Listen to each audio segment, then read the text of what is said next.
হজের খুতবায় মুসলিম উম্মার ঐক্যের আহ্বান। দেশে নতুন করে করোনায় একজনের মৃত্যু। দেশের গণমাধ্যম প্রেস স্বাধীনতার অপব্যবহার করছে, মন্তব্য প্রেস সচিবের।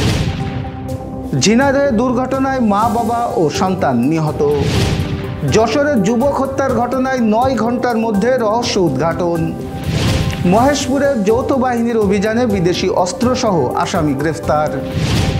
মেসিকে নিয়ে আর্জেন্টিনা মাঠে নামছে কাল। G7 শীর্ষ সম্মেলনে আমন্ত্রণ পাননি মোদি। দর্শক, রাতের আয়োজনে আপনাদের সাথে আছি আমি SM আরিফ। শুনছিলেন প্রধান শিরোনাম। এবার বিস্তারিততে যাওয়ার আগে আপডেট খবর পেতে গ্রামের কাগজের ইউটিউব চ্যানেল সাবস্ক্রাইব এবং ফেসবুক পেজ ফলো করে রাখুন। শুরুতেই হজের সংবাদ। হজের খুতবায় মসজিদুল হারামের ইমাম শায়েখ ডক্টর সালেহ বিন হুমাইদ বলেছেন, আল্লাহ তাআলা মুসলিমদের ঐক্যবদ্ধভাবে থাকার নির্দেশ দিয়েছেন এবং নিজেদের মধ্যে দ্বন্দ্ব ও দল উপদল তৈরি করতে নিষেধ করেছেন। আরাফার ময়দানে অবস্থিত মসজিদের নামিরায় লাখ লাখ হাজির উদ্দেশ্যে দেওয়া খুতবায় তিনি এই কথা বলেন। মসজিদে হারাম ও মসজিদে নববীর খবর সরবরাহকারী ওই পোর্টাল হারমাইন শরীফাইনে এই তথ্য জানানো হয়েছে। শায়েখ ডক্টর সালেহ বিন হুমাইদ বলেন, ইমানদারদের উচিত আল্লাহকে ভয় করা এবং তাকওয়া অবলম্বন করা। তাকওয়া ইমানদারদের বৈশিষ্ট্য। তিনি বলেন, শয়তান মুসলমানদের প্রকাশ্য শত্রু। মুসলমানদের উচিত পরস্পরের মধ্যে ঐক্য ও সংহতি বজায় রাখা। শায়েখ সালেহ বিন হুমাইদ বলেন, আল্লাহ তাআলা ইসলামকে মানব জাতির জন্য দিন হিসেবে পছন্দ করেছেন। যদি তুমি তোমার শত্রুকে ক্ষমা করো তাহলে আল্লাহ তোমাকে তার বন্ধু বানিয়ে দিবেন। তিনি আরও বলেন, সৎকর্ম পাপসমূহকে মুছে দেয়, তাই আমাদের উচিত যতটা সম্ভব নেক কাজের চেষ্টা করা। রাসূলুল্লাহ সাল্লাল্লাহু আলাইহি ওয়াসাল্লাম বলেন, আল্লাহর ইবাদত এমনভাবে করো যেন তুমি তাকে দেখছো। মসজিদুল হারামের সাবেক ইমাম বলেন, ইসলাম ধর্মের 3টি স্তর রয়েছে, যার মধ্যে সর্বোচ্চ স্তর হলো ইহসান।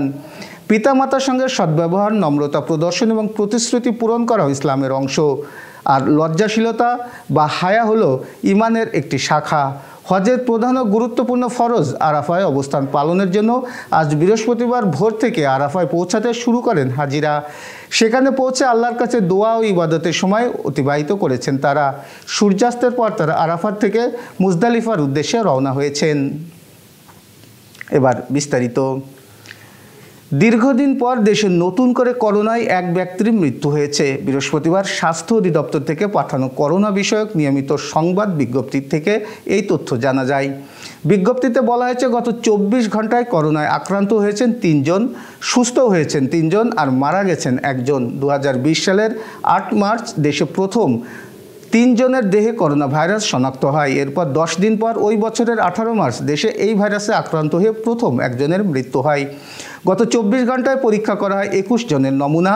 মহামারীর শুরু থেকে এ পর্যন্ত মোট শনাক্তের হার 13.05%, আর গত 24 ঘন্টায় শনাক্তের হার 14.29%।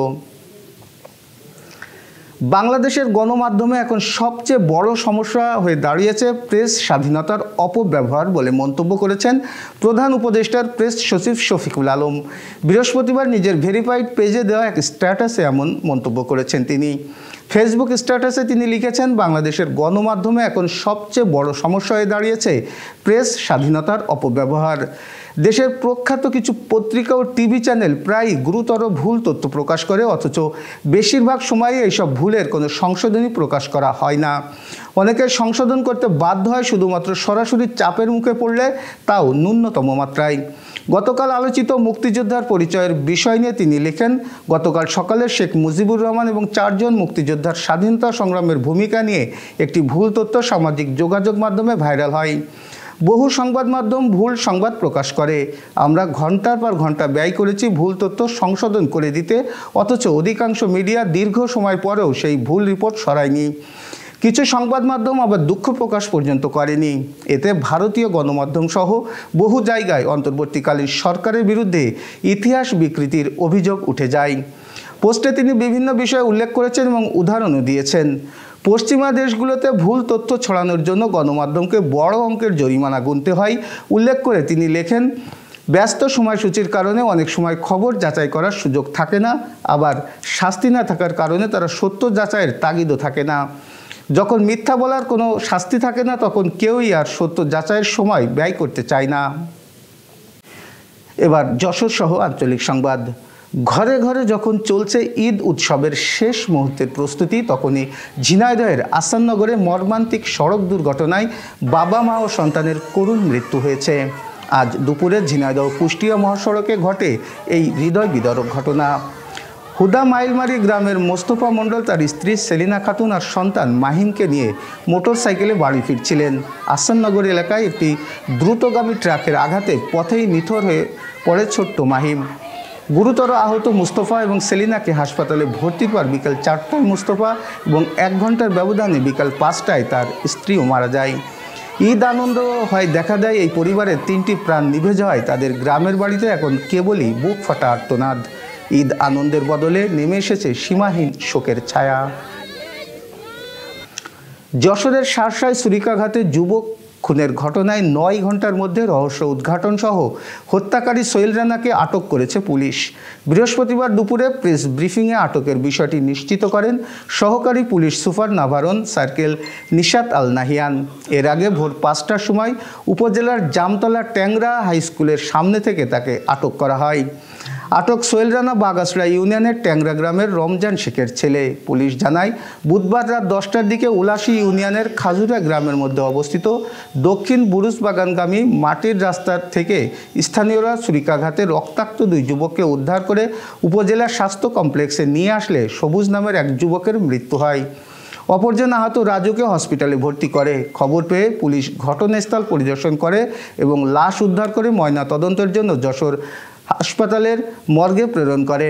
বিষয়টি লোমহর্ষক ঘটনা হয়। পুলিশ ঘটনার তদন্তে নামে এবং হত্যাকাণ্ডের 9 ঘন্টার ব্যবধানে হত্যাকারী সোহেল রানাকে আটক করেন।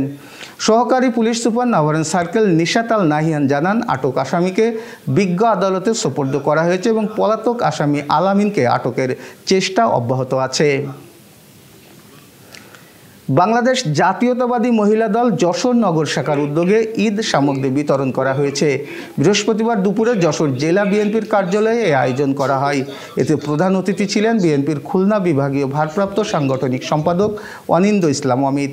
আয়োজনে জেলা বিএনপি এবং মহিলা দলের বিভিন্ন পর্যায়ের নেতৃবৃন্দ উপস্থিত ছিলেন। ঝিনাইদহের মহেশপুর উপজেলায় যৌথ বাহিনীর অভিযানে আগ্নেয়াস্ত্র, দেশীয় অস্ত্র এবং বিভিন্ন সরঞ্জাম সহ জুয়েল রানা নামে এক যুবককে গ্রেপ্তার করা হয়েছে।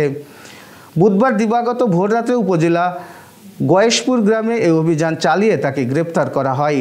অভিযানে তার কাছ থেকে একটি ভারতীয় তৈরি RG-14 মডেলের রিভলভার, একটি ম্যাগাজিন, 2 রাউন্ড গুলি, একটি পিস্তলের কভার, 3টি অ্যান্ড্রয়েড মোবাইল ফোন, 2টি হাসুয়া, একটি দা উদ্ধার করা হয়। মহেশপুর থানার অফিসার ইনচার্জ সাইফুল আলম বলেন, গোপন সংবাদের ভিত্তিতে যৌথ বাহিনী গয়েশপুর গ্রামে অভিযান চালায়। সে সময় সন্দেহভাজন হিসেবে জুয়েল রানাকে আটক করা হয়। পরে তার বাড়ি তল্লাশি করে এইসব অস্ত্র ও সরঞ্জাম জব্দ করা হয়েছে। এবার খেলার সংবাদ। বিশ্বকাপ বাছাই পর্বে নিয়ম রক্ষার ম্যাচে মাঠে নামছে আর্জেন্টিনা। শুক্রবার চিলির মুখোমুখি হচ্ছে বিশ্ব চ্যাম্পিয়নরা। বাংলাদেশ সময় সকাল 7টায় চিলির স্টেডিয়ামে শুরু হবে ম্যাচটি। আর্জেন্টিনার জন্য এই ম্যাচের গুরুত্ব সামান্য। ইতোমধ্যে 2026 বিশ্বকাপের মূল পর্বে নিজেদের স্থান নিশ্চিত করে ফেলেছে আলবিসেলেস্তেরা।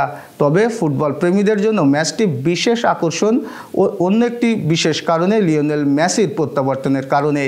প্রায় 7 মাস পর জাতীয় দলে ফিরছেন মেসি। তার অনুপস্থিতিতে আর্জেন্টিনা দল দারুণ পারফরম্যান্স দেখালেও মেসির উপস্থিতি সবসময় দলের জন্য বাড়তি প্রেরণা এবং দর্শকদের জন্য বাড়তি উত্তেজনা নিয়ে আসে। চোটের কারণে দীর্ঘ সময় মাঠের বাইরে ছিলেন মেসি। সুস্থ হয়ে তিনি এই ম্যাচের মাঠেই নেমেছেন। অন্যদিকে চিলির জন্য ম্যাচটি বেশ গুরুত্বপূর্ণ।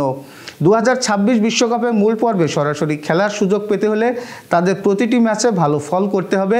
স্বাগতিক হিসেবে ঘরের মাঠে আর্জেন্টিনার মতো শক্তিশালী দলের বিপক্ষে জয় তুলে নেওয়াটা সহজ হবে না।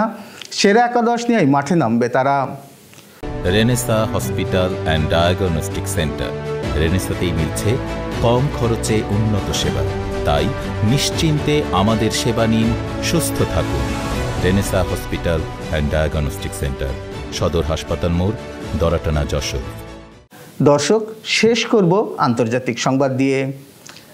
ভারতের প্রধানমন্ত্রী নরেন্দ্র মোদী আগামী 15 থেকে 17 জুন কানাডার ক্যানাসাস কিসে অনুষ্ঠেয় G7 শীর্ষ সম্মেলনে অংশ নিচ্ছেন না।